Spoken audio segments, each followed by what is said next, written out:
The phone rang just as Margaret was finishing the dishes, the warm water still running over her hands. She dried them slowly, not thinking much of it, until she heard the trembling voice on the other end. Mom, please. Help me, her daughter whispered, her breath uneven and shaky. I'm at the police station. He hit me. And he filed a report against me. For a moment, the entire world seemed to freeze around Margaret. Her heart dropped, the room spinning as she clutched the counter for support. Her daughter's voice, usually so strong, so full of life, was barely holding together. Margaret's instincts ignited like wildfire. She grabbed her coat, her keys, and rushed out of the house, her mind racing with every terrible possibility. As she drove through the dark, rainy streets, her heart pounded loudly in her chest. Every red light felt like a punishment, every minute a betrayal of her daughter's pain. She replayed every conversation she had ignored, every moment her daughter had tried to downplay the tension in her marriage. She had seen the subtle signs: forced smiles, the way her daughter avoided eye contact when asked if everything was fine, the quick dismissals of "No, Mom, really? We're okay." Margaret regretted not pressing harder, not demanding the truth. Guilt crept into her bones like ice.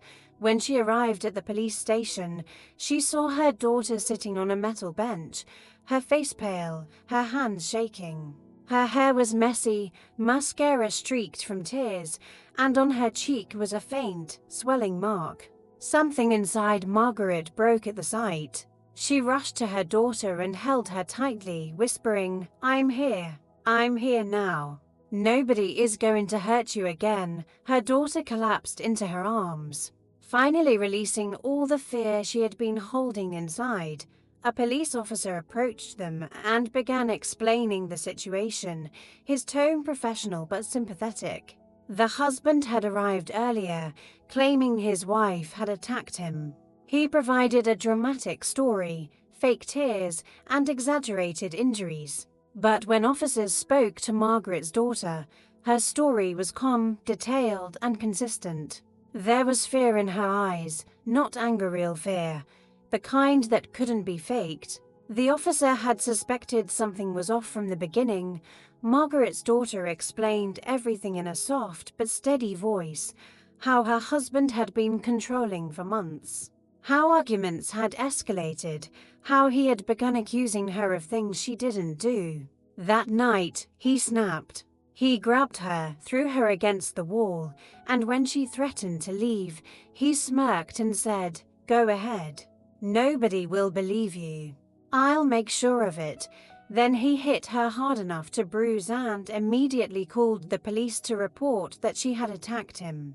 It was a trap, a setup, a twisted way to stay in control. Margaret clenched her fists as she listened, fighting the urge to storm into the other room and confront the man herself. Her daughter trembled as she talked, but Margaret kept one hand on her back, grounding her, reminding her she wasn't alone anymore. The officer told them that after reviewing the evidence, observing both parties, and checking security camera footage from the apartment building, the truth was becoming painfully obvious. The husband was lying. Margaret's daughter looked like she might collapse again, but this time from relief. She leaned her head on her mother's shoulder, whispering, "Mom, I didn't think anyone would believe me. He always said everyone would think I was the crazy one." Margaret stroked her hair gently and whispered back, "Abusers always say that. But look at you, you told the truth, and they listened. You're stronger than you think."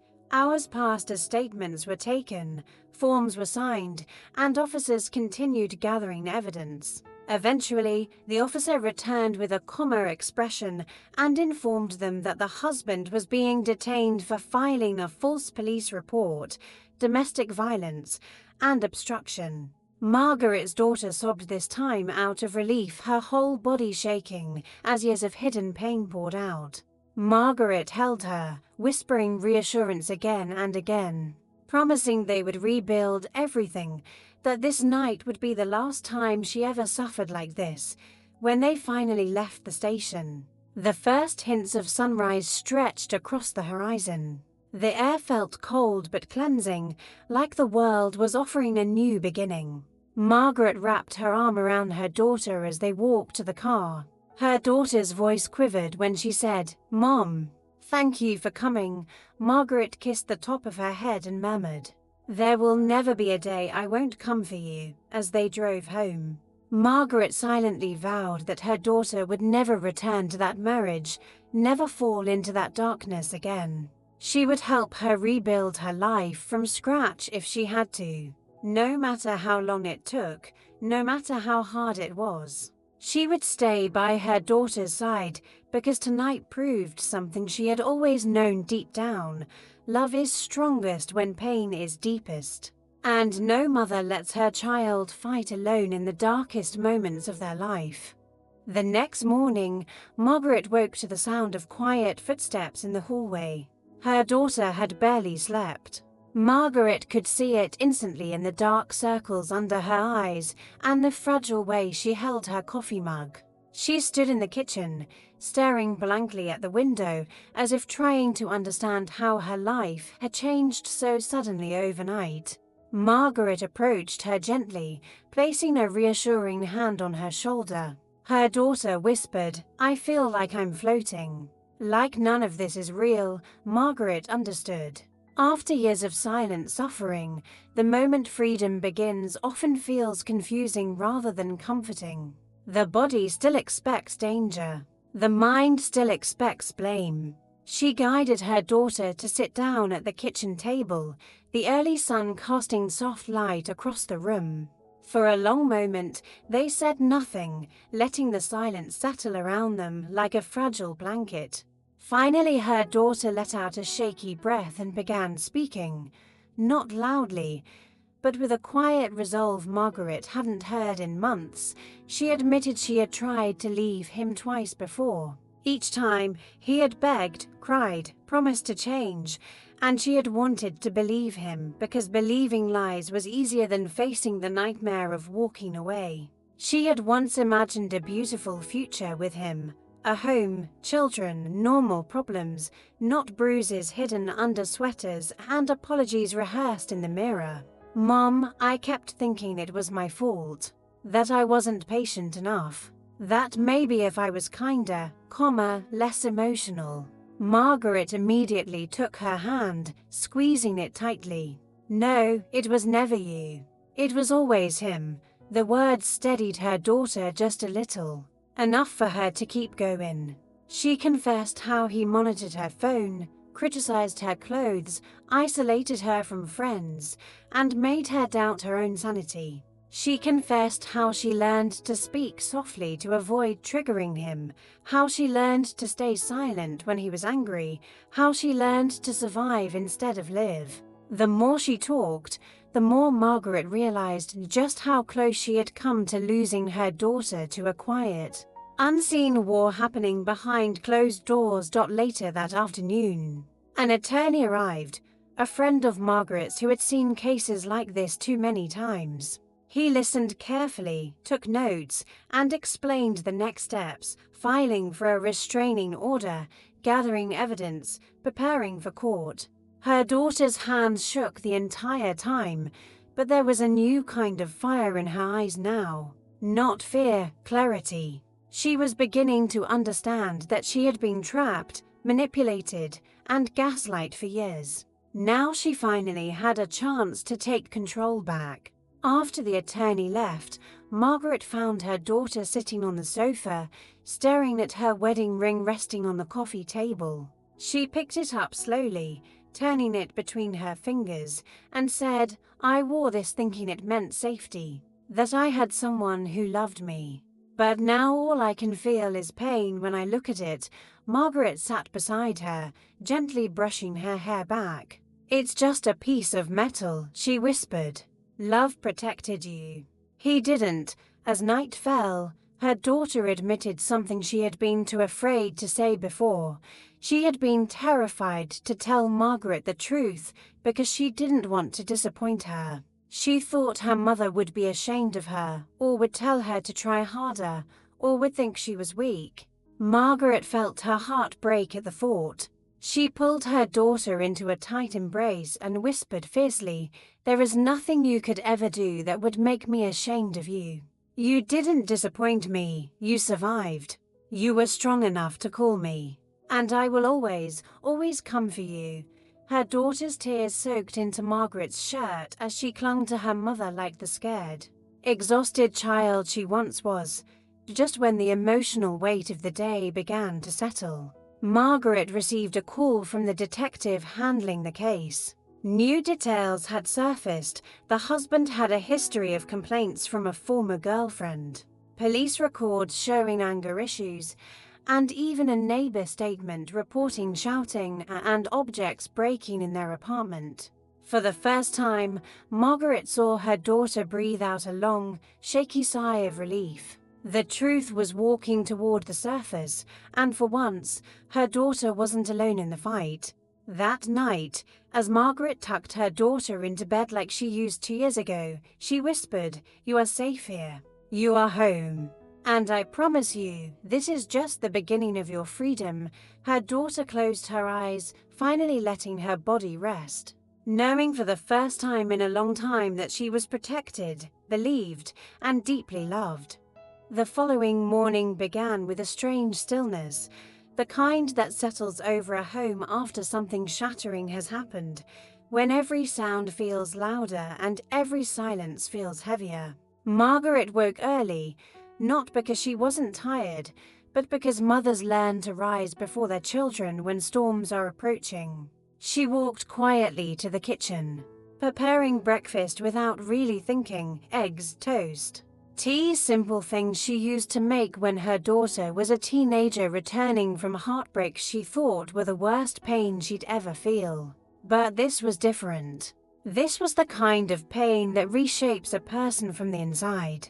And as Margaret watched the sunlight slowly fill the room, she prayed silently, asking God to give her daughter the strength she would need for the days ahead. When her daughter emerged from the hallway, wrapped in a blanket, hair tangled, eyes swollen from crying, Margaret saw the fragile remnants of the girl she once rocked to sleep after nightmares. She guided her to a chair, placing a warm mug in her hands. Her daughter took a sip and whispered, "Mom, what if he comes here?" Margaret didn't flinch. "If he does, the police are already notified. They'll arrive faster than he can knock twice. You're safe." But she could see the tremor in her daughter's fingers, the lingering fear that trauma leaves behind like invisible bruises. Soon the doorbell rang, not violently, but softly, and both women froze for a moment until Margaret checked the camera and saw the attorney returning with documents. He brought up dates. The restraining order hearing was scheduled, evidence was being compiled, and the husband's story had already begun to fall apart. He had called the police to frame her, but his own behavior at the station, the aggression, the contradictions, the visible rage, had been noted by officers. "He's losing control of the narrative," the attorney said, "and men like him panic when they lose control." Her daughter swallowed hard, fear mixing with relief. He explained that she needed to write a full statement detailing everything, not just the recent incident, but the years leading up to it. The emotional toll of that weighed on her instantly, and Margaret saw her daughter's shoulders slump as if the memories themselves were too heavy to lift. After he left, she sat with a notebook open in her lap, staring at the empty page, as if each line demanded she cut open a wound she had spent years stitching shut. Margaret sat beside her, not speaking, simply placing a hand on her knee, grounding her. Slowly the words began to come, first hesitant, then shaky, then pouring like a flood she could no longer hold back, the insults whispered after guests left, The night she cried herself to sleep while he snored, the shoves that left her breathless. The apologies crafted from fear instead of sincerity. The tiny lies she told friends to protect him, the time he smashed her phone. The time he threatened to leave her with nothing. Writing it was like reliving it, and each memory cut deeper than the last until her hands trembled so violently she could barely hold the pen. Margaret took the notebook gently and said, "Enough for today," but her daughter shook her head with a determination Margaret hadn't seen in years. "No, I need to finish. I need to be done with him by evening." When the statement was complete, her daughter read it aloud softly. And there was something powerful in her voice, pain, yes, but also a fierce honesty that felt like reclaiming pieces of herself she thought were lost forever. Margaret listened, tears rolling silently down her cheeks, not because she hadn't known her daughter suffered, but because she had never understood the depth of the loneliness she endured. After the reading, her daughter leaned back, exhausted, and whispered, "I don't recognize the girl who lived through all that." Margaret kissed her forehead and replied, "Maybe that's because she's not here anymore. You're becoming someone stronger." Just as the day seemed to settle into calm, a call came from the detective again, startling, unexpected. Her husband had shown up at the police station demanding to withdraw his report. He claimed it was a misunderstanding, then became agitated when officers refused. He shouted, pacing, insisting she was lying, creating a scene so disruptive that they had to escort him out. "This works in your favor," the detective explained. "He's unraveling. And now we have it documented." Margaret saw a long breath escape her daughter's lips, part relief, part exhaustion. Part disbelief that justice might actually be forming around her instead of swallowing her. When night fell, her daughter stepped outside to get fresh air. Margaret watching her from the doorway like she used to when she played in the yard as a child. The sky was dark, the air cool, and her daughter hugged her own arms as though holding herself together. "Mom," she whispered, staring at the street, "do you think I'll ever feel normal again?" Margaret walked out and wrapped her arms around her from behind, resting her chin on her shoulder. "Normal doesn't come back the way it was, but peace does. And I promise you, I will walk every step with you until you feel safe in your own skin again." Her daughter closed her eyes, leaned back into her mother's embrace, and for the first time since the nightmare began, she let herself breathe deeply, knowing the worst might finally be behind her.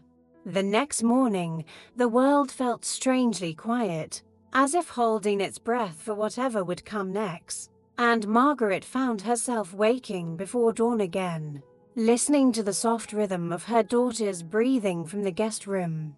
Grateful she could sleep at all after the emotional storm of the previous days. She moved through the house with purpose, making coffee, folding the blanket her daughter had used the night before, and preparing for another day of navigating fear, hope, and uncertainty. Her daughter emerged around sunrise, looking fragile but clearer, as though rest had brushed away at least some of the exhaustion clouding her face. She sat at the table and whispered, "I feel like something is shifting." Margaret nodded, sensing it too, a subtle but unmistakable turning of the tide. Though she also knew that abusers rarely let go quietly. As if on cue, her daughter's phone buzzed with several unread messages, blocked numbers, withheld numbers, voicemails she didn't dare listen to, but each notification felt like a tap from a ghost refusing to stay buried. Margaret gently slid the phone away from her. "Not today," she said. "Today we take control back." They spent the morning talking with the attorney again, finalizing details for the restraining order hearing, reviewing the statement her daughter had written, and gathering additional evidence from texts, bank records, and photos her daughter had never shown anyone before, photos of bruises, of holes punched in walls, of belonging smashed in silent fits of rage she had convinced herself she deserved. With each piece of evidence gathered, Margaret felt something inside her tighten and burn a mother's fury. A grief so deep she could hardly speak, the kind that comes when you realize your child survived battles you didn't even know were happening. By midday, the attorney called with important news.